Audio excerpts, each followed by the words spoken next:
Hi everyone, my name is Charles Austian, and this is my capstone project on sustainable housing solutions, a tiny home neighborhood plan in Dahlonega, Georgia. So, what exactly is the problem that downsizing to tiny homes are able to fix? Well, for one, badly regulated utilities and land have led to excessive energy consumption, which does lead to negative environmental impacts. These two aspects of life have led to socioeconomic inequities for communities around the world. And being that buildings account for roughly 40% of carbon dioxide emissions and about 70% of the electricity load in the United States, this can be seen as a truly dire problem when coupled with the United States population growth. Average home size in the United States around 1,300 square feet, and tiny homes being around 400 square feet. The ecological footprint of the average American is 8.4 compared to the world's average of 2.7. What is the solution that I'm proposing to this problem? Well, my plan is to make a case for downsizing by creating an innovative tiny home community in an area that is in North Atlanta in the town of Dahlonega, Georgia. And by utilizing resources that I've learned professionally as well as academically, I'd be able to make a strong argument empirically for downsizing. The purpose of this community plan is to inspire and encourage individuals to adapt sustainable lifestyles that may provide intangible as well as tangible benefits from themselves and others while minimizing sprawl. Since downsizing to a tiny home can enhance many parts of one's lifestyle, those enhancements can actually help contribute to a decreased ecological footprint. So, why would an individual or a family look to downsize? Well, there are many reasons why, but I've highlighted four major reasons why. For one, they provide social benefits. So, essentially, it helps combat poverty and homelessness. It provides economic benefits in ways that it dramatically, you know, increases the cost of utilities as well as being cheaper than a traditional home. It provides environmental benefits through its reduced energy use, and there are personal benefits from tiny homes. In fact, that they can be mobile, they can be personalized. Essentially, tiny homes are a way for people to show off their uniqueness. Below, I've highlighted a few of the community's goals, spanning from sustainability goals to education goals. So one of the sustainability goals is to reduce the ecological footprint of all of its tenants, which I think would be very easy because the home itself makes that pretty easy. The next is economic/financial goals. Tiny homes provide an affordable alternative to normal housing, and they also reduce the urge to, fill space with things that are bought, essentially unnecessary products. The next is design goals. So we wanted to design a minimalistic and somewhat modular homes that promote a minimalist lifestyle. And final, there are education goals. One of the education goals we have are to educate the tenants on sustainability as well as the economic benefits of tiny homes. By educating people on the benefits of tiny homes, that'll cause the concept of downsizing and its benefits to permeate, throughout different areas of the community as well as greater communities outside of Atlanta. In terms of opportunities, we essentially wanted to provide a place where people can come and, build sustainability skills as well as reap the benefits of a minimalist lifestyle. There is also the opportunity for a lot of social interaction, as well as the benefits that could come from that. So there were four programs that I used heavily to design my project. Two of them were software used for designing, and the other two were actually sustainability certification organizations. First up, we've got Edge Buildings. So Edge software essentially calculates the utility savings and reduced carbon footprint of a building against the base case. So you'll put in the building's parameters and it'll give you all of those indicators. And then you put in these different sustainability appliances and measures, and it'll give you the improved case, which is essentially your reduction in usage, energy consumption. Next, I utilize LEED for neighborhood development, which is just an extension of the LEED certification point system that's recognized internationally. LEED for neighborhood development was essentially created to inspire and help create better, more sustainable, and more connected neighborhoods while reducing and minimizing sprawl. Next, I use ArcGIS Pro from Esri, which helps users conceptualize, analyze, survey, and model natural systems processes, as well as their functions in nature. These relationships can be studied and explored by utilizing the analytical and visualization tools called geoprocessing tools that GIS software provides. And lastly, we have SketchUp, which is essentially an intuitive web-based 3D modeling program, and it's free to use, which was very important to me. It's got an extensive model database that I use to populate the inside of the houses to ensure that they were actually livable structures. They have to have bathrooms, they have to have living areas, things like that. So SketchUp really helped me visualize those different components. I also utilize SketchUp to design and conceptualize the site plan itself. So that included creating architectural properties, the interior design of the units, as well as the landscape architecture points of it. Although tiny homes are easier to construct than traditional homes, there are still strict unit and site regulations that had to be considered when designing the actual site.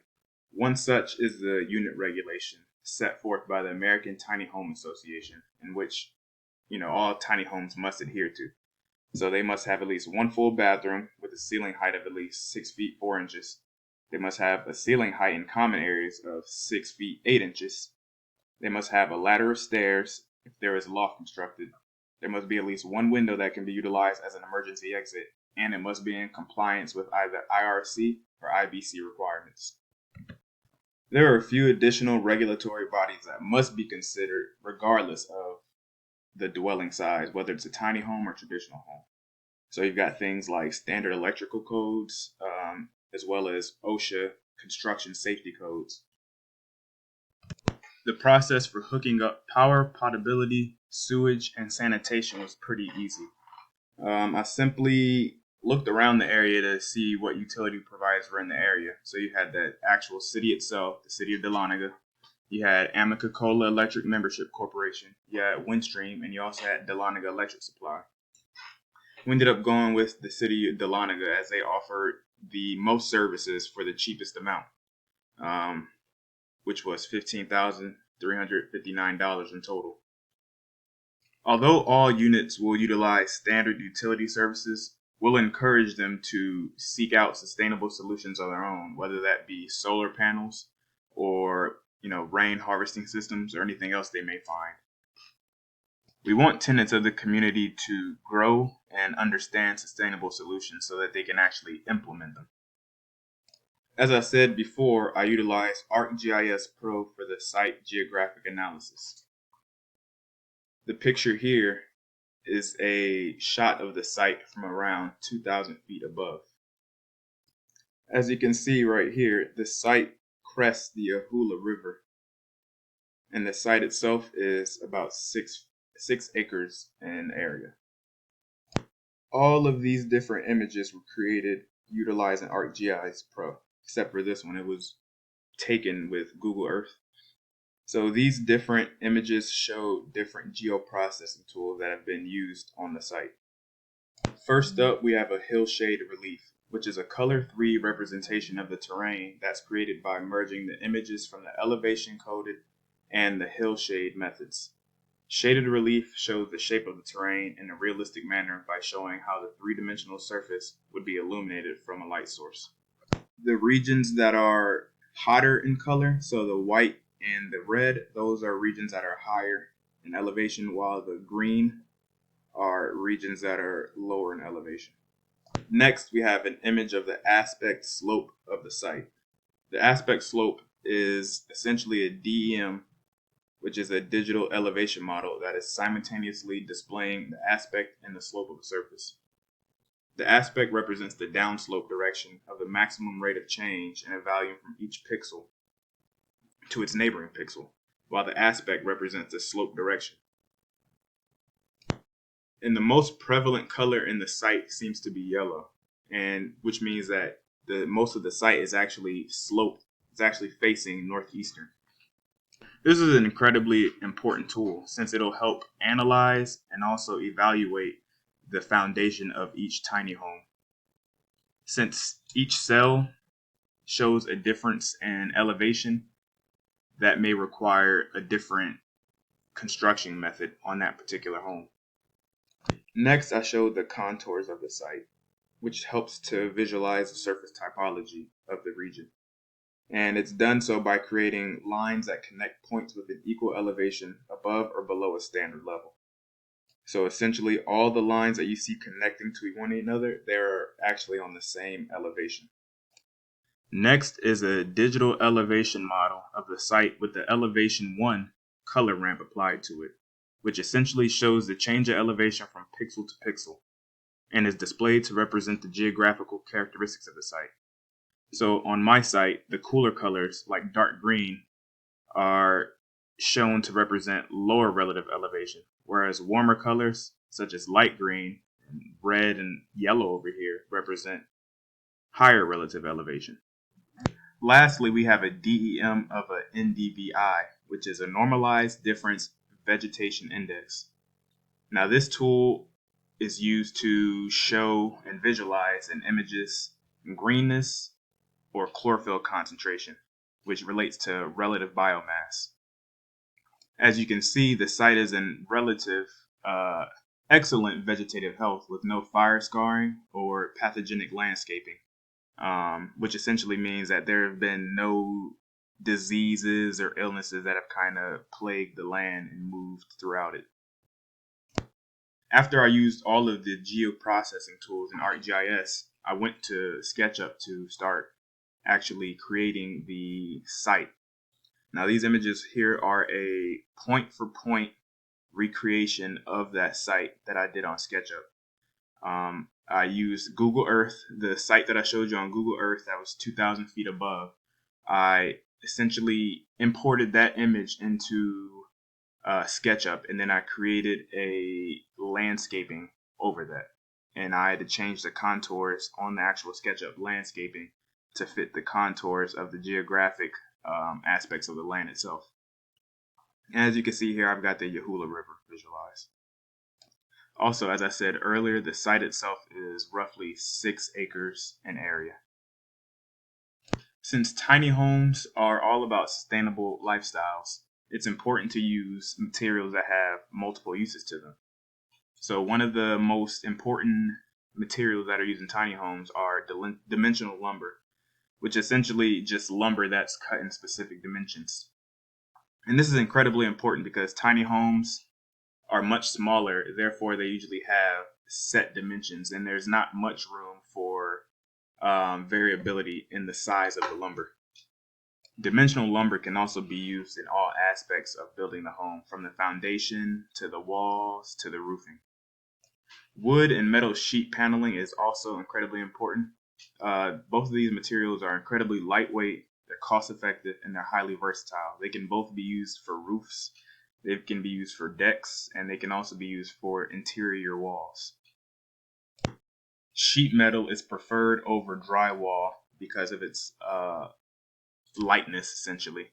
Drywall can be very cumbersome and heavy to deal with during construction. For floorboards, it is recommended that tiny homes utilize polystyrene boards, as they are the perfect insulation for any tiny house. Polystyrene boards can be easily cut and can easily fit in small places, and they're incredibly easy to install. When you're getting to the nooks and crannies of building a tiny home, you're going to want to make sure that they're all parts of the floor are covered, so it doesn't leak out any, heating or AC. which could, negatively impact your utility bill, which would really just defeat the purpose